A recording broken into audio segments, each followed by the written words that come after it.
Good day, and welcome to the Danaos Corporation conference call to discuss the financial results for the 3 months ending June 30th, 2025.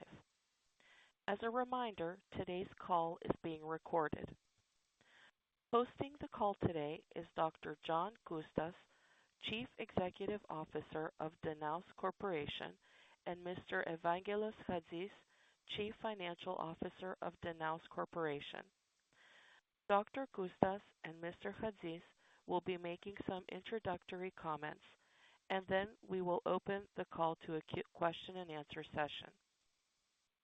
Should you need assistance, please signal a conference specialist by pressing star, then 0 on your telephone keypad. After today's presentation, there will be an opportunity to ask questions. To ask a question, you may press star, then 1 on your telephone keypad. To withdraw your question, please press star, then 2. Please note this event is being recorded. I would now like to turn the conference over to Evangelos Chatzis. Please go ahead. Thank you, Operator. Good morning, everyone, and thank you for joining us today. Before we begin, I quickly want to remind everyone that management's remarks this morning may contain certain forward-looking statements and that actual results could differ materially from those projected today.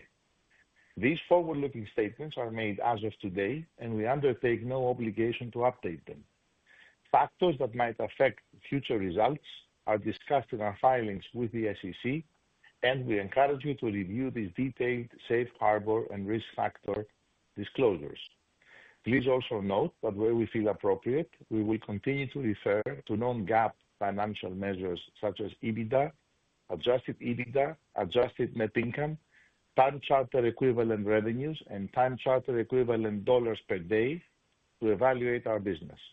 Reconciliations of non-GAAP financial measures to GAAP financial measures are included in our earnings release and accompanying materials. With that, let me now turn the call over to Dr. John Coustas, who will provide the broad overview of the quarter. John? Thank you, Evangelos. Good morning, and thank you all for joining today's call to discuss our results for the second quarter of 2025.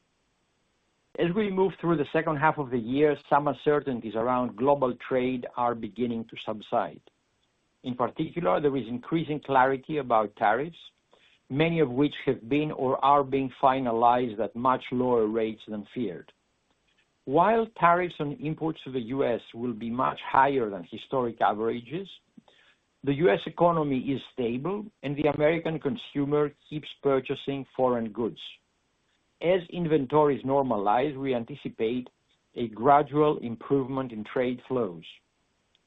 Geopolitically, there have been no major shifts with the conflicts in Ukraine and Gaza ongoing. The absence of further escalation is somewhat reassuring, though the potential for volatility remains elevated. We continue to monitor developments closely, but we have not seen any new disruptions to global shipping routes in the past quarter. Against this backdrop, we are maintaining our disciplined approach to capital allocation. We're not broadly participating in the current wave of speculative ordering, particularly in the feeder segment, where pricing appears disconnected from long-term fundamentals, and we're only pursuing investments that meet our return criteria.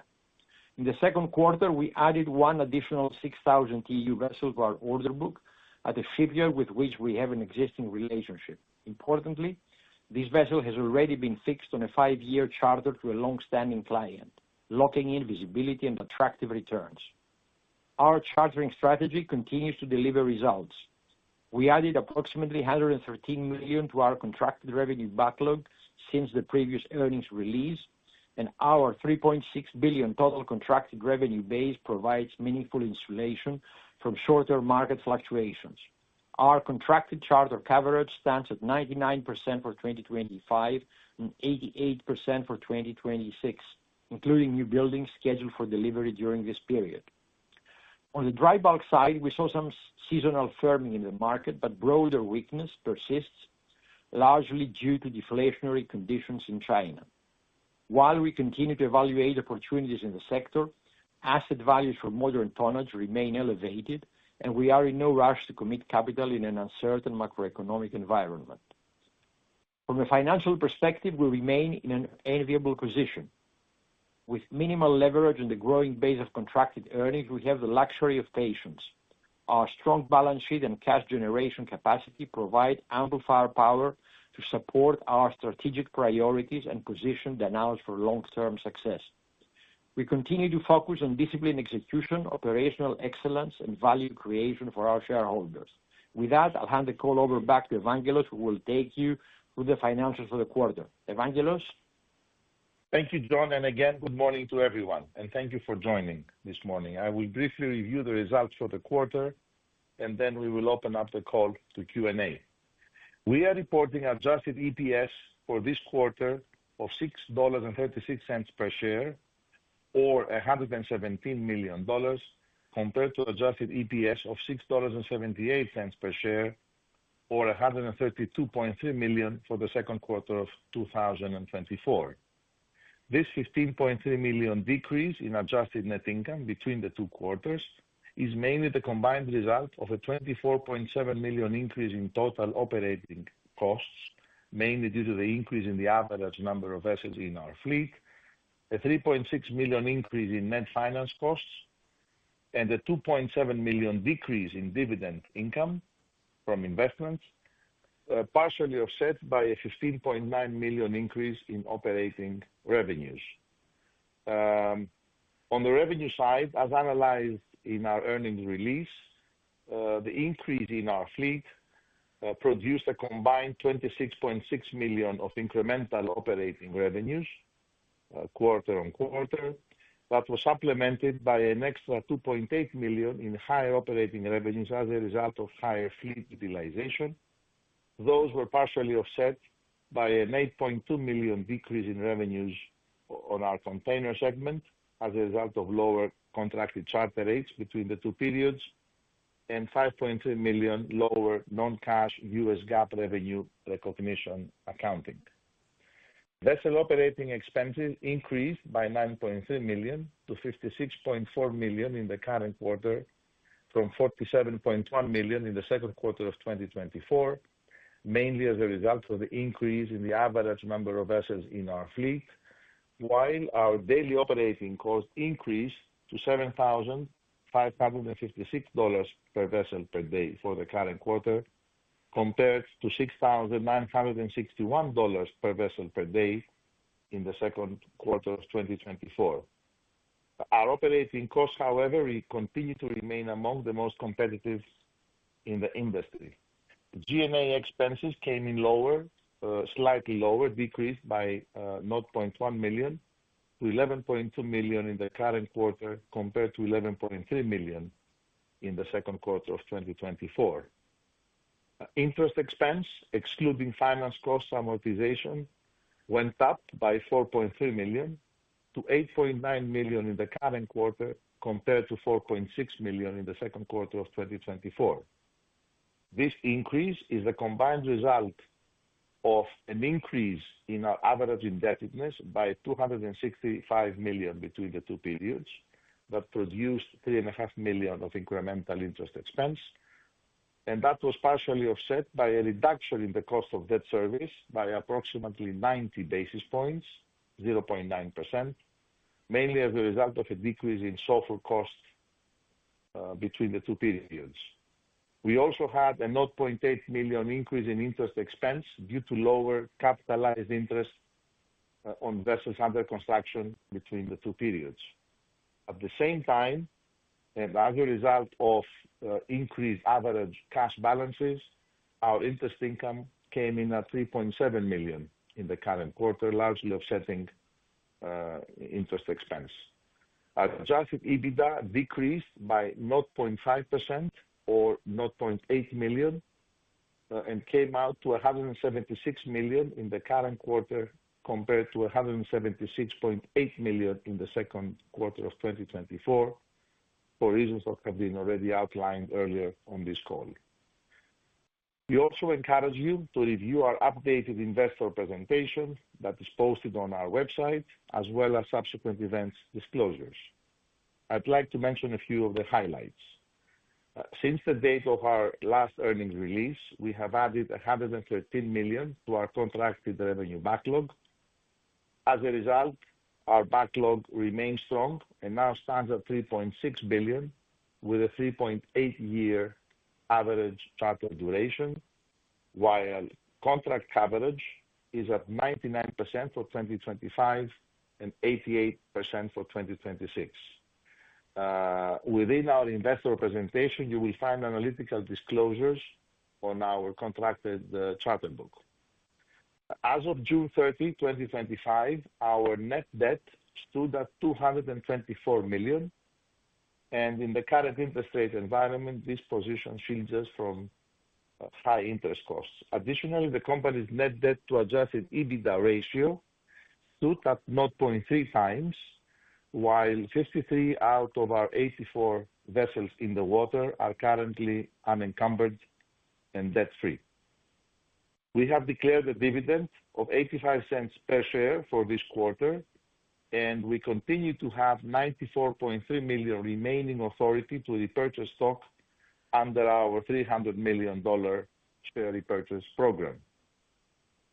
Finally, as of the end of the second quarter, cash stood at $546 million, while total liquidity, including availability under our revolving credit facility and marketable securities, stood at $924 million, giving us ample flexibility to pursue accretive capital deployment opportunities. With that, I would like to thank you for listening to this first part of our call. Operator, we are now ready to open the call to Q&A. We will now begin the question and answer session. To ask a question, you may press star, then one on your telephone keypad. If you are using a speakerphone, please pick up your handset before pressing the keys. If at any time your question has been addressed and you would like to withdraw your question, please press star, then two. At this time, we will pause momentarily to assemble our roster.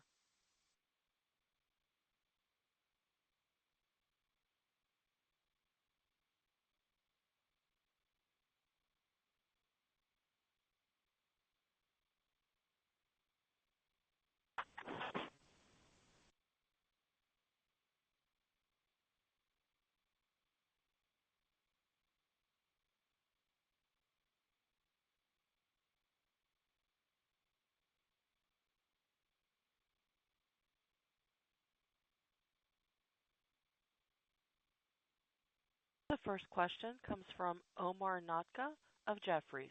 Go ahead, please. Thank you. Hi, good afternoon, John and Evangelos. Thank you for the update. Hi, Omar. Hi, John. Yeah, just have a few questions. Perhaps we just first a bit on sort of the charter markets. Clearly, you've added backlog here during the second quarter. It's obviously nice to see the backlog grow, although maybe the pace hasn't been as aggressive as we saw in the preceding 2 or 3 quarters. Just wanted to get a sense of how are you seeing the market now in terms of charter demand? Has the pace of forward fixing slowed from your perspective?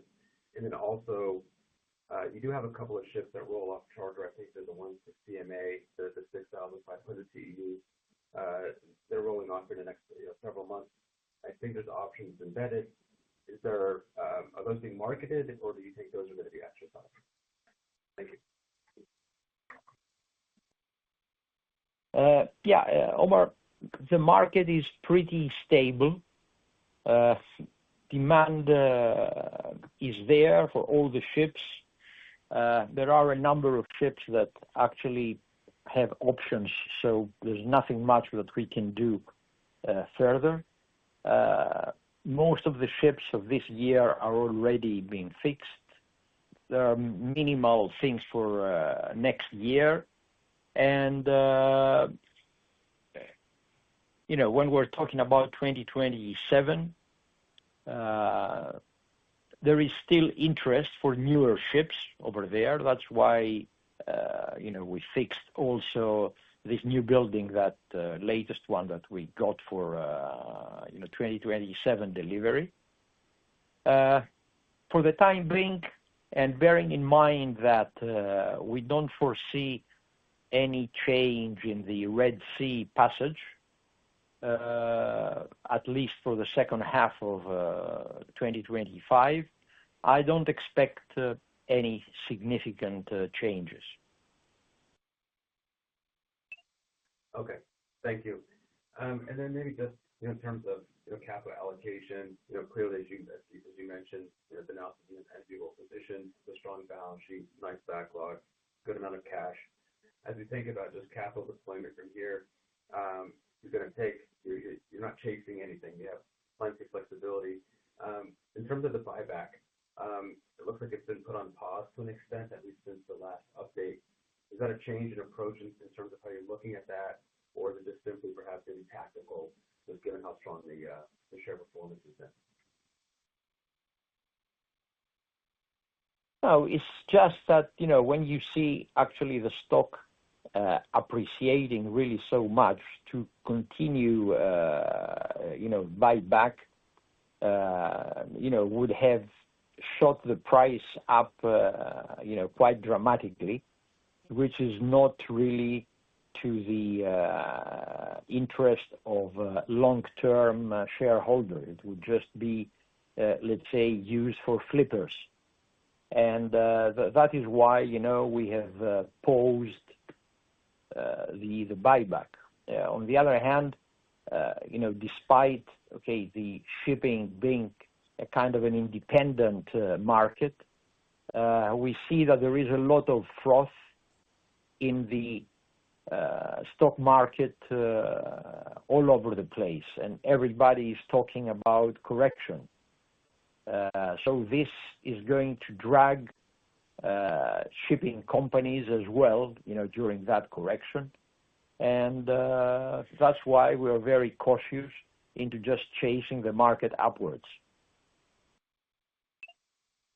Okay, yeah, that makes sense to understand. Okay, and then maybe just a final one, maybe perhaps Evangelos, to you. You were talking about the higher cost as a result of having more ships.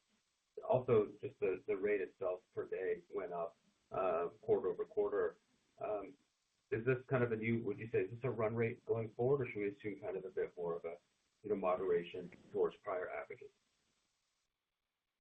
Yes, thank you, Omar. To a great extent, this is circumstantial because we've had certain bulk orders placed within the second quarter.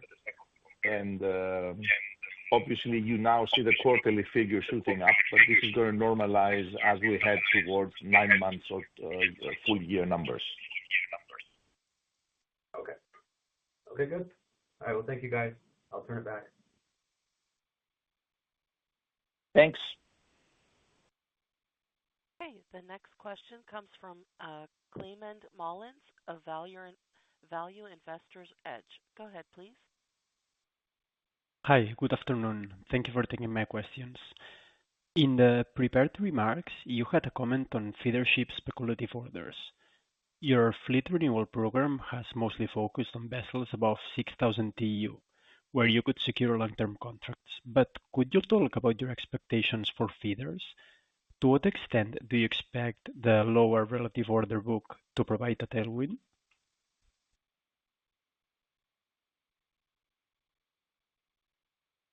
Well, definitely, a shortage of ship always provide a tailwind, but the thing is with feeders, it's very difficult to get long-term contracts unless you give pretty low rates, because charterers can find these ships relatively easily, and they don't want to commit long-term. On the other hand, there are lots of things happening. I mean, with all the new increased fuel costs, people will try to upsize services in order to get economies of scale and lower the cost per TEU mile on a larger ship. and also bearing in mind that today the new generation of ships is much shorter and can go in most of the ports that the feeder ships can go, will really reduce that kind of demand. That's why we don't want really to overextend at prices which are rather expensive. Makes sense. That's very interesting color. Thank you. I also wanted to ask about your most recent new build edition, which has a scheduled delivery in 2027. Could you talk a bit about how you managed to get such a prompt delivery? Is it a resale or was it a function of your relationship with the yard? No, it was purely a relationship with the yard. They adjusted their kind of berth schedules, and there was one available berth. And of course, as we were building in this yard, we were the first ones that they approached, and we concluded practically within a day a new contract. And then, of course, we went out and we chartered the vessel, but we didn't tie the ordering of the ship with the charter, which is what most people are trying to do. Makes sense. That's helpful. That's all from me. Thank you for taking my questions. Thank you. It appears we have no further questions at this time. I would like to turn the call back over to Dr. Coustas for any further comments or closing remarks. Yes, thank you all for joining this conference call and your continued interest in our story. Look forward to hosting you in our next earnings call.